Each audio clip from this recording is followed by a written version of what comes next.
आज का वीडियो का टॉपिक है 5 years टू गेट रिच।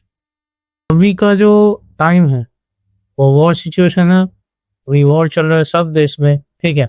अगर आपको बोलूं कि आप लोगों के हाथ में सिर्फ 5 years है रिच होने में, तो आप लोग क्या यकीन करोगे? बहुत सारे लोग उनमें नहीं, सिर्फ 5 साल ही क्यों? इसलिए कि इस टाइम कुछ हो रहा है जो पहले कभी नहीं हुआ। एक बड़ा वर्ल्ड ट्रांसफर हो रहा है जो बहुत कम लोगों को दिख रहा है, ठीक है। और वही मैं आज इस वीडियो में एक्सप्लेन करने वाला, तो आ जाओ इस वीडियो में। तो देखो, आज के वीडियो का टॉपिक है 5 years टू गेट रिच। ये मैं नहीं बोल रहा, ये जो बंदा देख रहे हो ना, ये बोल रहा है। ये जो बंदा देख रहे हो आप लोग, ये बोल रहा है 5 years बचे हैं तुम्हारे हाथ में अमीर बनने के लिए।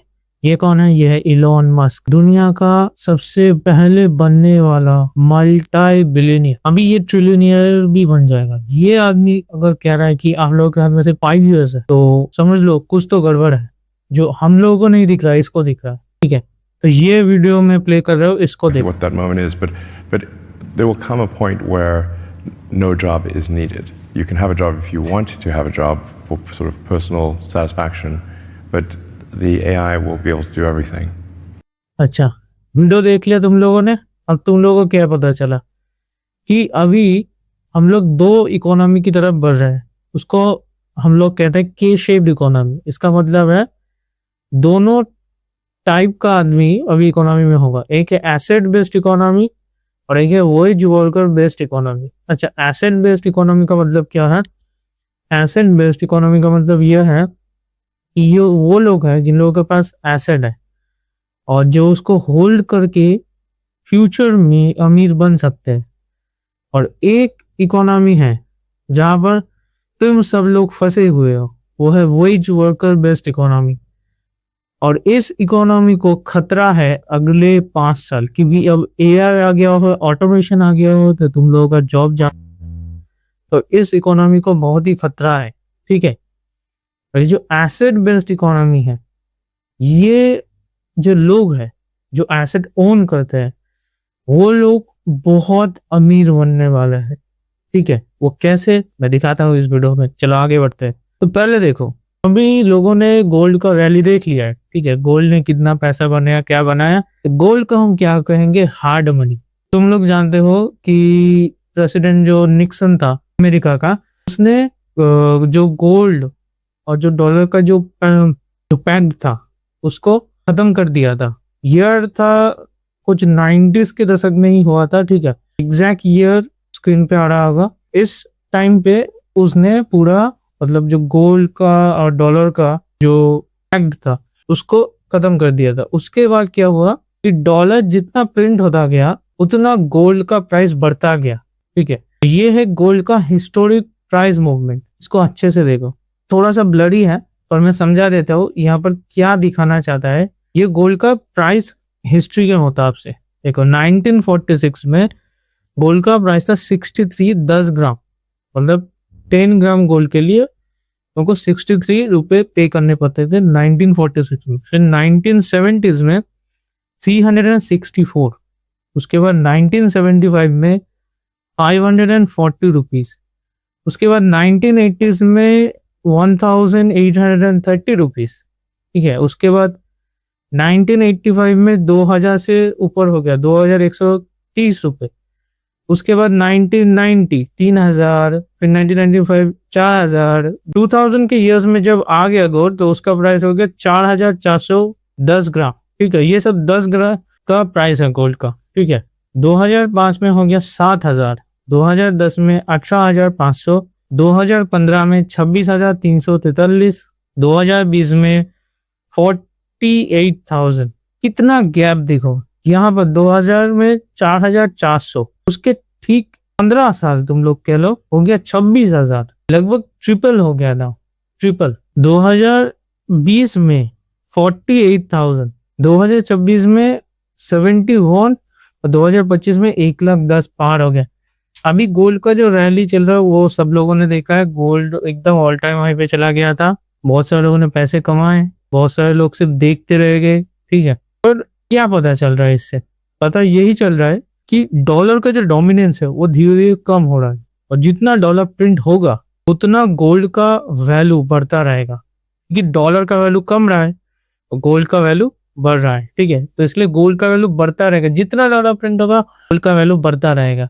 तो अब आ जाओ, जो मैं इकोनॉमी की बात कर रहा था, दो टाइप की इकोनॉमी है, एक वेज वर्कर और एक एसेट बेस्ड इकोनॉमी। तो जो वेज वर्कर बेस्ड इकोनॉमी है वो है ये लोग जो सिर्फ सैलरीज पे डिपेंडेंट है, जो सिर्फ वेजेस पे डिपेंडेंट है, ये है वेज वर्कर बेस्ड इकोनॉमी। उसके बाद आता है एक और एसेट क्लास जिसमें लोग सबसे ज्यादा अमीर बनते हैं, वो है रियल एस्टेट। अच्छा चलो, रियल एस्टेट का प्राइस कितना बड़ा है हिस्टोरिकली देख लेते हैं। कनाडा का है बेसिकली, और कनाडा का मतलब है पूरा यूरोप का जो रियल एस्टेट मार्केट है वो तुमको समझ आएगा। और अमेरिका का मार्केट सिमिलर ही है, ठीक है। तो चलो आओ देखते हैं। 1980s में एक Canadian residential real estate price, ये रेसिडेंशियल है, ठीक है, कॉमर्शियल नहीं है। कॉमर्शियल बिल्डिंग का प्राइस बहुत बढ़ गया है, इंटरनेशनल मार्केट में भी, इंडिया में भी बहुत बढ़ गया है, ठीक है। 1980s में $50,000 था एक रेसिडेंशियल रियल एस्टेट का। उसके बाद ये बढ़ता चला गया, 1984 में $100,000, उसके बाद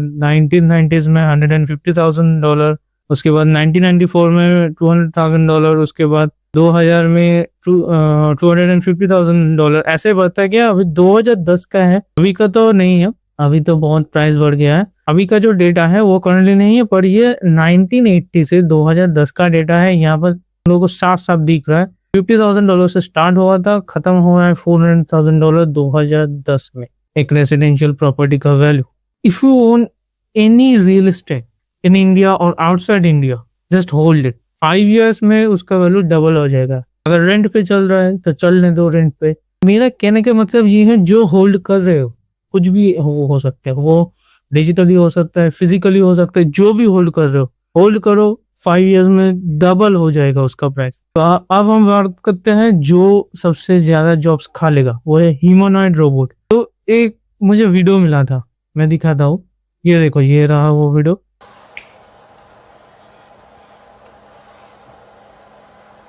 देख लिया वीडियो, क्या दिखा तुम लोगों को? एक रोबोट पूरा एक इंसान का तरह मूवमेंट कर रहा है।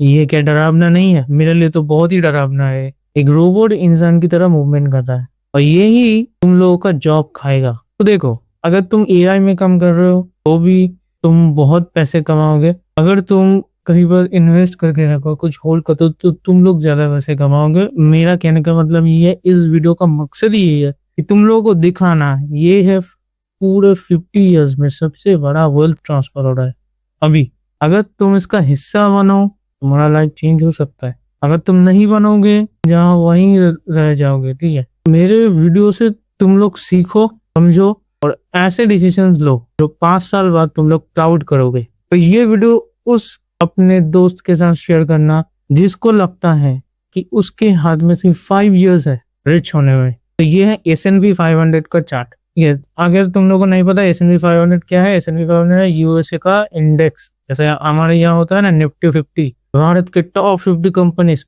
वही टाइप का सीन है। ये है अमेरिका के टॉप 500 कंपनीज जो इंडेक्स फंड में लिस्ट होते हैं, ठीक है। तो ये एक इंडेक्स फंड।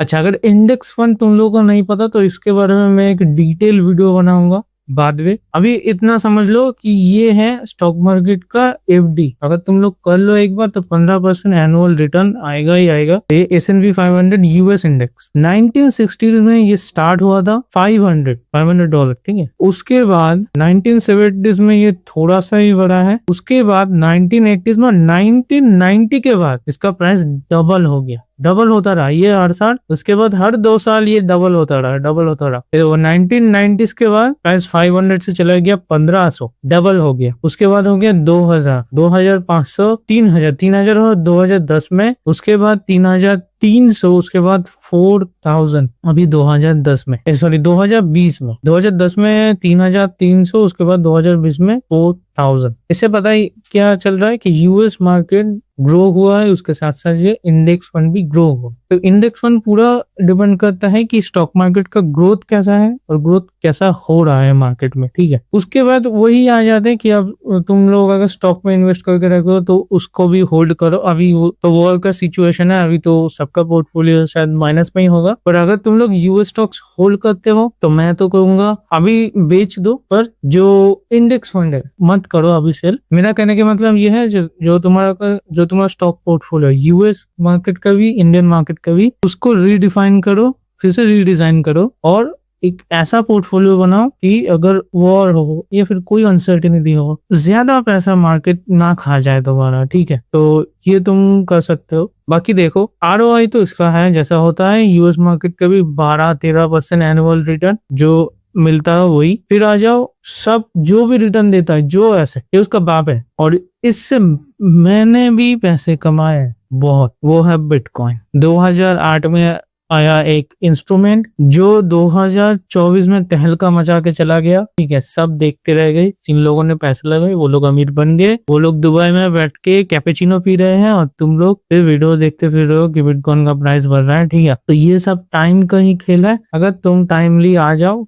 किसी भी इंडस्ट्री में या फिर किसी भी इन्वेस्टमेंट अगर टाइम से करो तो उसका रिटर्न मिलता है। टाइम लगता है किसी भी चीज को ग्रो करने में, तो ये उसका जीता जाता उदाहरण है कि अगर तुम लोग 100 रुपए भी लगाते, मैं दिखा रहा हूँ ये हवा मैंने ये हिसाब नहीं किया, ये पूरा लेजिड है।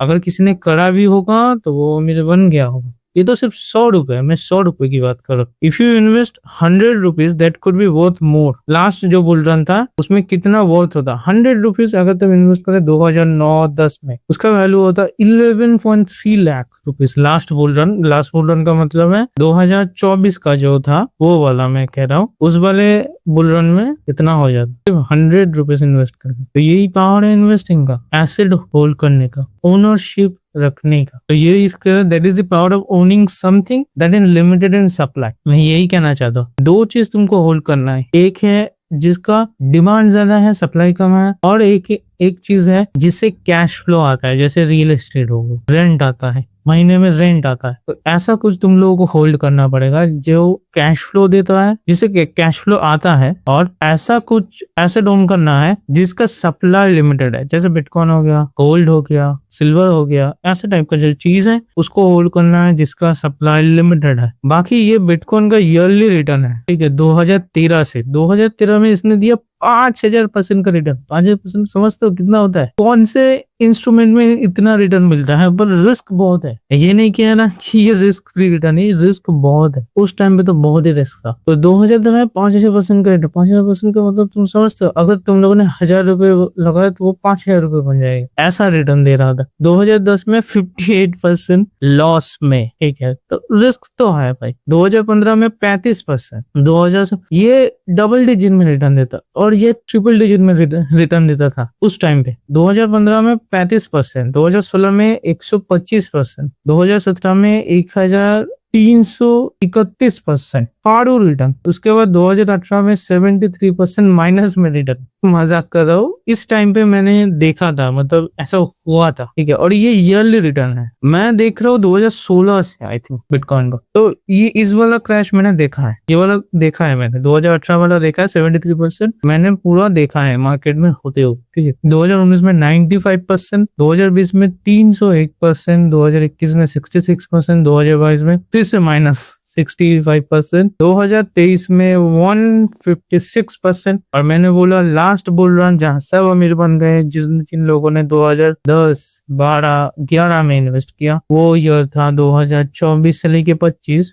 और मैं 24 ही कहूंगा। 49% बिटकॉइन चला गया था। कितना लास्ट बुल रन में कितना गया था? अगर तुम लोग जानते हो तो कमेंट में लिखना, मैं नहीं बताऊंगा। ठीक है, तो यही है पूरा सीन, यही है। अगले 5 साल इन लोगों के ही है जिन लोगों ने इन्वेस्ट कर रखा है, इन लोगों के पास एसेट है। ना कि ऐसे टाइप के बंदे जो सिर्फ जॉब्स पे डिपेंडेंट है, जो सिर्फ सैलरीज पे डिपेंडेंट है, जो सिर्फ पे चेक पे डिपेंडेंट है। उन लोगों का फ्यूचर में, क्योंकि एक बात याद रखना, जो पैसा तुम बैंक पे रखते हो वो तुम्हारा पैसा नहीं, वो हर दिन चोरी हो रहा है। इन्फ्लेशन से वो चोरी हो जा रहा है, हर दिन उसका वैल्यू कम रहा है। Don't let your money in your bank account, invest somewhere that change your life in 5 years। मेरा वीडियो का असली मकसद यही था, आप लोगों को बताना है कि 5 years में क्या होने वाला है, क्या हो सकता है। ये वीडियो उतना तो डिटेल नहीं है, पर जितना मैंने समझा मैं उतना तुम लोगों को समझा सकता हूँ। समझना तो ठीक, वरना मुझको क्या, तुम लोग यूं भुगतोगे 5 years के बाद, सब चीज